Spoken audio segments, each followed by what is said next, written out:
नाज़रीन,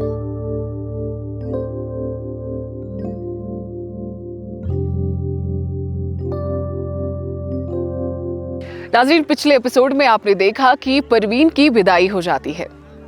नूर मोहम्मद अगली सुबह हाजी साहब से कहता है कि रज़ाक उनकी एक पुरानी किश्ती लेकर रात के पिछली पहर उस पार चला गया है और हाजी साहब का रज़ाक का यूं चले जाना उनको परेशानी और दुख में डाल देता है।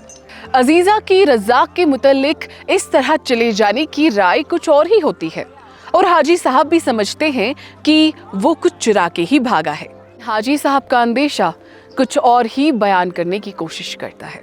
पुलिस में रिपोर्ट लिखाने की बात को हाजी साहब नकार देते हैं क्योंकि शादी में आए हुए रिश्तेदार अभी भी घर में ही मौजूद हैं। हाजी साहब का मानना है कि रज़ाक अगर पिछले 6 महीनों की तनख्वाह छोड़कर चला गया है तो वो कम से कम भागा तो नहीं है। वो नूर मोहम्मद से इस बात का जिक्र किसी से भी ना करने की हिदायत करते हैं और कादिर से तो बिल्कुल भी नहीं। गुलाम मोहम्मद भी हाजी साहब से रज़ाक के बारे में पूछते हैं, लेकिन हाजी साहब उन्हें ये कहकर टाल देते हैं कि रज़ाक उन्हें बताकर छुट्टी पर गया है। अजीजा हाजी साहब को परवीन और रज़ाक के बीच में पनप रहे मोहब्बत के बारे में जिक्र करती है जो हाल ही में ज़ेब ने उन्हें बताया होता है।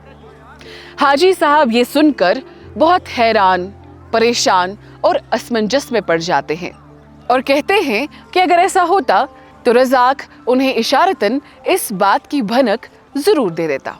अजीजा हाजी साहब के इस अंदाज़े बयां के जवाब में उन्हें ये याद दिलाती हैं कि रज़ाक सिर्फ एक नौकर था, लेकिन हाजी साहब इस बात को बिल्कुल नहीं मानते और कहते हैं कि रज़ाक एक अच्छे खानदान का लड़का था और पढ़ लिख कर वो भी उनके लायक हो जाता। अजीजा उनके इस जवाब से उनसे बड़ी ही बेरुखी से पेश आती है। कादिर 3 दिनों से घर से गायब है। ज़ेब और घर के सभी लोग परेशानी के आलम में होते हैं।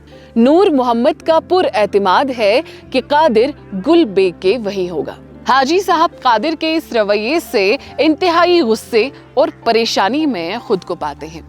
अब जनाब आगे देखते हैं क्या होता है।